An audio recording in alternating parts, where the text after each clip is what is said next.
Hello everybody, this is Ray Kruse, your Food Systems Program Coordinator and Master Gardener Coordinator with the ISU Extension Outreach Office of Dubuque County. And we have had an increase in the interest in the number of folks coming to our office looking for information on container gardening. And so that's what we're going to talk about today, is planting a container herb garden. And what a better time to do so than now. It is May 14th, 2020. Our danger of frost has passed and it's time for us to get outside and do some planting. So, when considering our location for our herb container, first thing we need to think about is our sunshine. And we're here on the south side of my garage, full sun with no trees nearby. Now, if we were in an apartment complex with a balcony or something like that, and we only had half a day's worth of sun, you might be able to get by with that.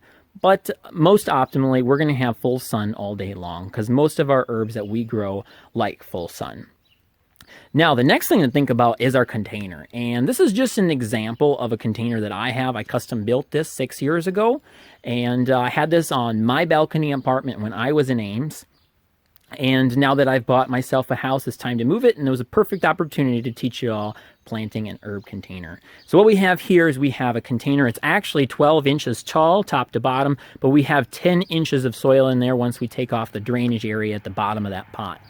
We have a pot that is 11 inches across, and it's actually 4 feet wide. So this is what I consider real optimal because we have a lot of good space at the top of this pot here where we can put a lot of small herbs in there. And it just works really well for that. Now, if we were to plant tomatoes in here, it would be a little less optimal just because we would prefer a pot that's a little bit deeper and have a little bit more soil. But for our herbs that are shallow rooted and rather small for plants, they do just wonderfully in this container. So the next thing to think about is our transplants themselves. And these are some examples of a good and a bad transplant. And I've covered transplant selection in another video on this YouTube channel. But just a quick recap, this is what's optimal, something that's very healthy. So between 4 and 6 inches tall. And one per pot. So here is a bigger container, but that doesn't necessarily mean that we have a better transplant. We have a bunch of little itty bitty cilantro plants in there that are planted really close together, and it's going to have some problems a little later in the growing season when they get bigger just because they're planted so close together. So that's just a quick recap. The next thing to think about is our growing media or our potting mix that we're going to plant into. And this here is what we call potting mix. And this is what I recommend for most beginning gardeners. You might be able to get by with potting soil, but the definition of potting soil from store to store is a little variable. So just to be on the safe side, I would recommend potting mix. And this is a custom mix that I've generated myself. Now we've selected our potting mix, our transplants that we have in here, our container, and our site. The next thing to do is to put it all together. And the first step in doing so is we need to think about our drainage and how our pot's going to drain from the bottom. Here, when I designed this pot here, we have a lath system here, a series of boards that are all put together and have cracks between them. And these cracks here provide a lot of opportunities for water to seep through the bottom if it happens to gather at the bottom of this container. Now, if we had something that was a clay pot where we only had one hole at the bottom, which you can see here, that one hole there is real critical to make sure that it is real critical that one hole stays open so that the extra water drains out of the bottom of the container and the roots of our herbs have a better environment to grow in. And to keep that from plugging with our potting mix, we could fill that with 1 to 2 inches of gravel, and that would work for us to help keep that water or that potting mix filtered and keeping the water going out the bottom. So what I'm going to do here is I'm going to fill this partially with some potting mix, and I'll have you join me right back here when I do that.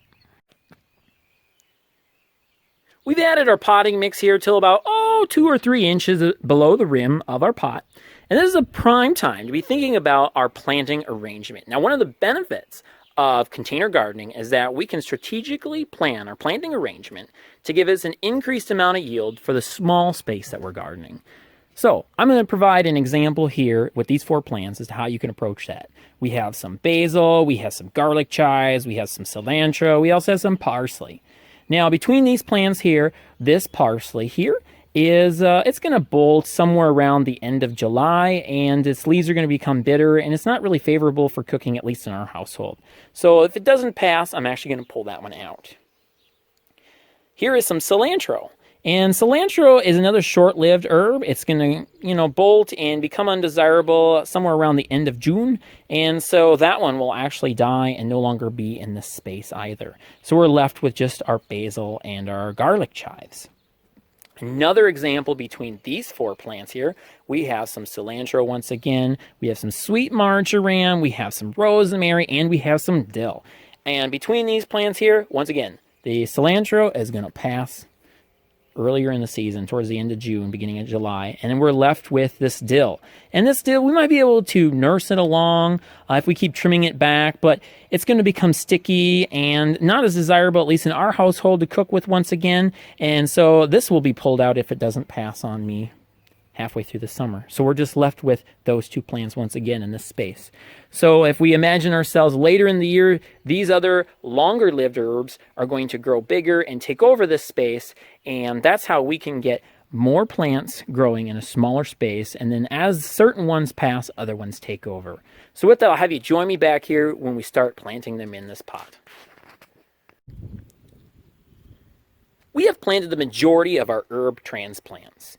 While it might just seem like we're putting a plant in a hole in the ground, there's a few things to consider, and I want to give you a few tips. So the first thing is to think about our final potting mix height with the container. We have it flush here with the top, and throughout the season, it's going to sink just a little bit, about 3/4 to an inch, and that'll provide us a perfect little lip here that will hold water in, that when we water this pot, it'll allow it to sit there and infiltrate throughout the plants. So that'll be optimal.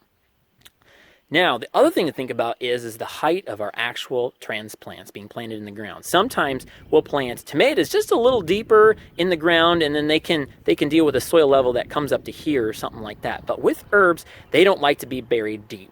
So we want them flush with the top of our final potting mix height. So here's a good demonstration of that. Another thing to think about is encircling roots in your herbs transplant pot. While I typically don't tease my herb roots apart, they take off just fine. It is something that you can do. On the left is an example of an herb that has some very fine roots. We might not want to consider tearing those apart because there's already a lot of loose soil there. That transplant's going to do just fine. Now on the right here are some encircling roots that we might want to consider tearing apart if that's what you choose to do. And we just simply rip those apart and encourage those to fluff up just a little bit. So that looks really nice there. So with that, I hope I provided you with some good tips on planting your transplants in your container. There you have it. Our herbs are all planted in their new home. Something that you can choose to do is add a little bit of fertilizer. Our herbs are primarily a foliage-based crop, and adding a little bit of fertilizer would actually encourage them to grow a little bit more foliage. But that's up to you. Something I would encourage you to do is giving them a good first soaking dose of water. We just have our water can here to do that, and it's going to take multiple small doses to achieve a good soaking first dose. And you'll know that you've achieved that when the water starts to drip out the bottom like it is here. The beauty of having a container garden is that you can make it a statement piece. You can put decorations in the soil, you can print your last name on the side of the pot, you can make it remind you of home. You know what reminds me of home? This. My county extension office. And you know why? Because we're right here in your own home, Dubuque County, and we grow what you grow. If you ever have any questions, feel free to give us a call. We're there for you. This is Ray Kruse with the ISU Extension Outreach Office of Dubuque County. Happy growing, everybody.